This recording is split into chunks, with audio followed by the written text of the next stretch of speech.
संजय बोले, वैसी कायरता से आविष्ट उन अर्जुन के प्रति जो कि विषाद कर रहे हैं और आंसुओं के कारण जिनके नेत्रों की देखने की शक्ति अवरुद्ध हो रही है, भगवान मधुसूदन ये वचन बोले। हे अर्जुन, इस विषम अवसर पर तुम्हें यह कायरता कहाँ से प्राप्त हुई, जिसका कि श्रेष्ठ पुरुष सेवन नहीं करते, जो स्वर्ग को देने वाली नहीं है और कीर्ति करने वाली भी नहीं है।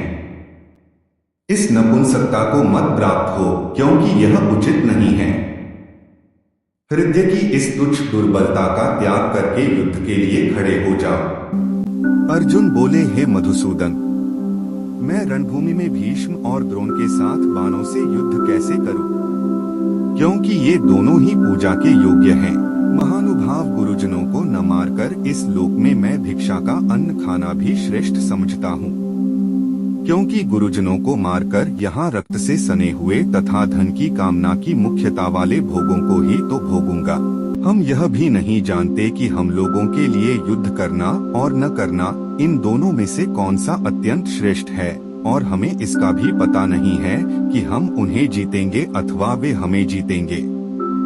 जिनको मारकर हम जीना भी नहीं चाहते, वे ही धृतराष्ट्र के संबंधी हमारे सामने खड़े हैं। कायरतारूप दोष से तिरस्कृत स्वभाव वाला और धर्म के विषय में मोहित अंतःकरण वाला मैं आपसे पूछता हूँ कि जो निश्चित कल्याण करने वाली हो वह मेरे लिए कहिए। मैं आपका शिष्य हूँ, आपके शरण हुए मुझे शिक्षा दीजिए। पृथ्वी पर धन धान्य समृद्ध और शत्रुरहित राज्य तथा स्वर्ग में देवताओं का आधिपत्य मिल जाए तो भी इंद्रियों को सुखाने वाला मेरा जो शोक है वह दूर हो जाए, ऐसा मैं नहीं देखता हूँ। संजय बोले, हे शत्रुतापन धृतराष्ट्र, ऐसा कहकर निद्रा को जीतने वाले अर्जुन अंतर्यामी भगवान गोविंद से मैं युद्ध नहीं करूंगा ऐसा साफ साफ कहकर चुप हो गए। दोनों सेनाओं के मध्य भाग में विषाद करते हुए उस अर्जुन के प्रति हंसते हुए से भगवान श्री कृष्ण यह वचन बोले, तुमने शोक न करने योग्य का शोक किया है और पंडिताई की बातें कह रहे हो, परंतु जिनके प्राण चले गए हैं उनके लिए और जिनके प्राण नहीं गए हैं उनके लिए पंडित लोग शोक नहीं करते। किसी काल में मैं नहीं था और तू नहीं था तथा ये राजा लोग नहीं थे, यह बात भी नहीं है, और इसके बाद भविष्य में मैं, तू और राजलोग हम सभी नहीं रहेंगे, यह बात भी नहीं है। देहधारी के इस मनुष्य शरीर में जैसे बालकपन, जवानी और वृद्धावस्था होती है, ऐसे ही देहांतर की प्राप्ति होती है। उस विषय में धीर मनुष्य मोहित नहीं होता। हे कुंती नंदन, इंद्रियों के जो विषय जड़ पदार्थ हैं वो तो शीत अनुकूलता और उष्ण प्रतिकूलता के द्वारा सुख और दुख देने वाले हैं तथा आने जाने वाले और अनित्य हैं। हे भरत अर्जुन, उनको तुम सहन करो, कारण कि हे पुरुषों में श्रेष्ठ अर्जुन, सुख दुख में सम रहने वाले जिस धीर मनुष्य को ये मात्रास्पर्श पदार्थ व्यथित सुखी दुखी नहीं कर पाते, वह अमर होने में समर्थ हो जाता है, अर्थात वह अमर हो जाता है। असत का तो भाव विद्यमान नहीं है और सत का अभाव विद्यमान नहीं है। तत्वदर्शी महापुरुषों ने इन दोनों का ही अंत अर्थात तत्व देखा है। अविनाशी तो उसको जान जिससे यह संपूर्ण संसार व्याप्त है। इस अविनाशी का विनाश कोई भी नहीं कर सकता। अविनाशी अप्रमेय और नित्य रहने वाले इस शरीरी के ये देह अंत वाले कहे गए हैं। इसलिए हे अर्जुन, तुम युद्ध करो। जो मनुष्य इस अविनाशी आत्मा को मारने वाला मानता है और जो मनुष्य इसको मरा मानता है, वे दोनों ही इसको नहीं जानते, क्योंकि यह न मारता है और न मारा जाता है। यह आत्मा न कभी जन्मता है और न मरता है तथा यह उत्पन्न होकर फिर होने वाला नहीं है। यह जन्मरहित नित्य निरंतर रहने वाला शाश्वत और पुराण अनादि है। शरीर के मारे जाने पर भी यह नहीं मारा जाता। हे पृथानंदन, जो मनुष्य इस आत्मा को अविनाशी नित्य जन्मरहित और अव्यय जानता है, वह कैसे किसको मारे और कैसे किसको मरवाए। मनुष्य जैसे पुराने कपड़ों को छोड़कर दूसरे नए कपड़े धारण कर लेता है, ऐसे ही आत्मा पुराने शरीरों को छोड़कर दूसरे नए शरीरों में चला जाता है। शस्त्र इस आत्मा को काट नहीं सकते, अग्नि इसको जला नहीं सकती, जल इसको गीला नहीं कर सकता और वायु इसको सुखा नहीं सकती। यह आत्मा काटा नहीं जा सकता, यह जलाया नहीं जा सकता, यह गीला नहीं किया जा सकता और यह सुखाया भी नहीं जा सकता, कारण कि यह नित्य रहने वाला, सब में परिपूर्ण, अचल, स्थिर स्वभाव वाला और अनादि है। यह आत्मा प्रत्यक्ष नहीं दिखता, यह चिंतन का विषय नहीं है और यह निर्विकार कहा जाता है। अतः इस देही को ऐसा जानकर शोक नहीं करना चाहिए।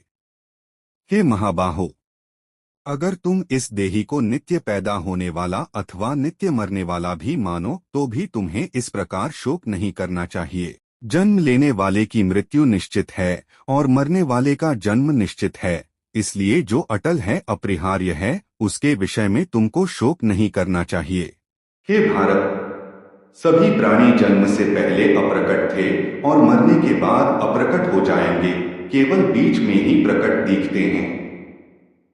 अतः इसमें शोक करने की बात ही क्या है। कोई इस शरीर को आश्चर्य की तरह देखता है और वैसे ही अन्य कोई इसका आश्चर्य की तरह वर्णन करता है तथा अन्य कोई इसको आश्चर्य की तरह सुनता है और इसको सुनकर भी कोई नहीं जानता, अर्थात यह शरीर दुर्विज्ञेय है। हे भारत, यह देही आत्मा सबके शरीर में सदा ही अवध्य है, इसलिए समस्त प्राणियों के लिए तुम्हें शोक करना उचित नहीं। अपने स्वधर्म क्षात्र धर्म को देखकर भी तुम्हें विकंपित अर्थात कर्तव्य कर्म से विचलित नहीं होना चाहिए, क्योंकि धर्ममय युद्ध से बढ़कर क्षत्रिय के लिए दूसरा कोई कल्याणकारक कर्म नहीं है। नया प्राप्त हुआ युद्ध खुला हुआ स्वर्ग का दरवाजा भी है। वे क्षत्रिय बड़े सुखी हैं जिनको ऐसा युद्ध प्राप्त होता है। अब अगर तू यह धर्ममय युद्ध नहीं करेगा तो अपने धर्म और कीर्ति का त्याग करके पाप को प्राप्त होगा और सब प्राणी भी तेरी सदा रहने वाली अपकीर्ति का कथन अर्थात निंदा करेंगे। वह अपकीर्ति सम्मानित मनुष्य के लिए मृत्यु से भी बढ़कर दुखदायी होती है और जिनके लिए तुम बहुत माननीय हो उनके लिए अब तुम तुच्छता को प्राप्त होोगे। वे महारथी लोग तुम्हें भय के कारण युद्ध से निवृत्त हुआ मानेंगे। तुम्हारे शत्रु तुम्हारे सामर्थ्य की निंदा करते हुए बहुत से अकथनीय वचनों को कहेंगे, फिर उससे अधिक दुख क्या होगा।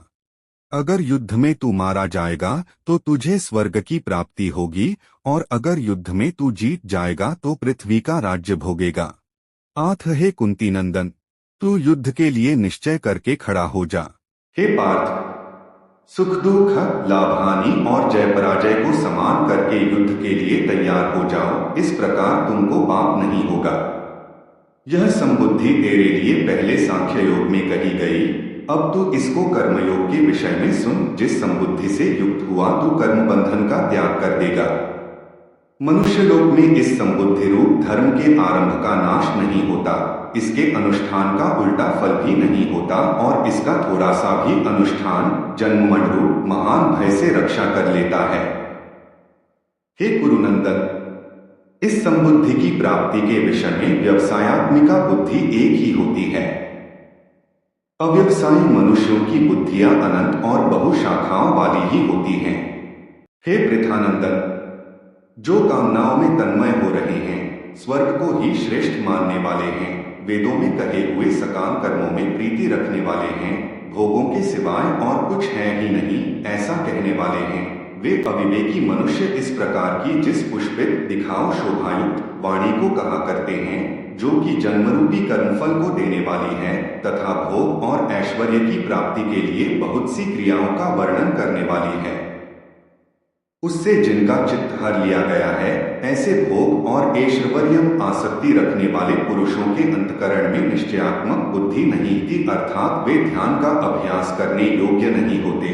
वेद तीनों गुणों के कार्य का ही वर्णन करने वाले हैं। हे अर्जुन, तू तीनों गुणों से रहित हो जा, निर्द्वंद्व हो जा, निरंतर नित्य वस्तु परमात्मा में स्थित हो जा, योगक्षेम की चाहना भी मत रख और परमात्मा प्रायण हो जा।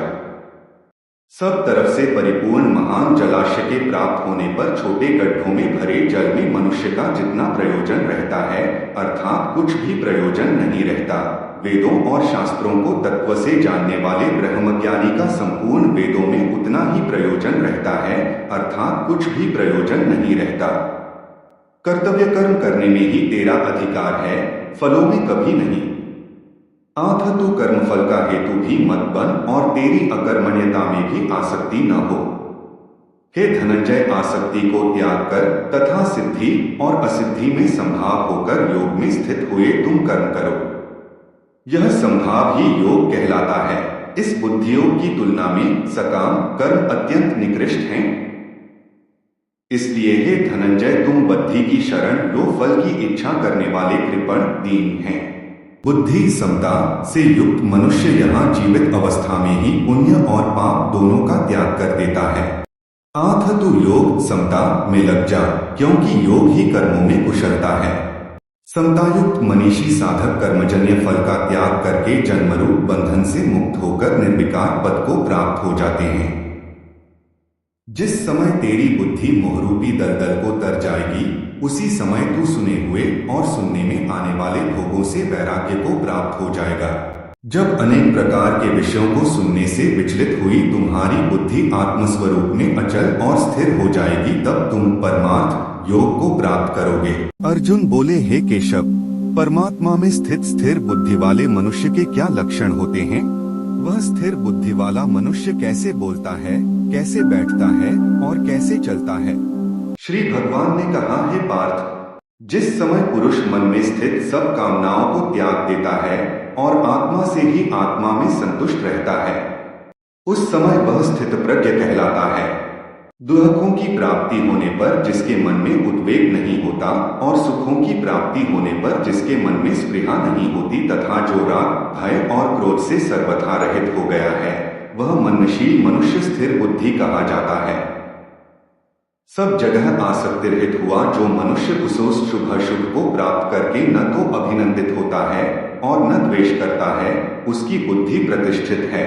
कछुआ अपने अंगों को जैसे समेट लेता है, वैसे ही यह पुरुष जब सब ओर से अपनी इंद्रियों को इंद्रियों के विषयों से परावृत कर लेता है, तब उसकी बुद्धि स्थिर होती है। निराहारी इंद्रियों को विषयों से हटाने वाले मनुष्य के भी विषय तो निवृत्त हो जाते हैं, पर रस निवृत्त नहीं होता। परंतु इस स्थित प्रज्ञ मनुष्य का तो रस भी परमात्म तत्व का अनुभव होने से निवृत्त हो जाता है। हे कौन्तेय, संयम का प्रयत्न करते हुए बुद्धिमान पुरुष के भी मन को ये इंद्रियां बलपूर्वक हर लेती हैं। कर्मयोगी साधक उन संपूर्ण इंद्रियों को वश में करके मेरे परायण होकर बैठे, क्योंकि जिसकी इंद्रियां वश में हैं, उसकी बुद्धि प्रतिष्ठित है। विषयों का चिंतन करने वाले पुरुष की उसमें आसक्ति हो जाती है। आसक्ति से इच्छा और इच्छा से क्रोध उत्पन्न होता है। क्रोध से उत्पन्न होता है मोह और मोह से स्मृति भ्रम। स्मृति के भ्रमित होने पर बुद्धि का नाश होता है और बुद्धि के नाश होने से वह मनुष्य नष्ट हो जाता है।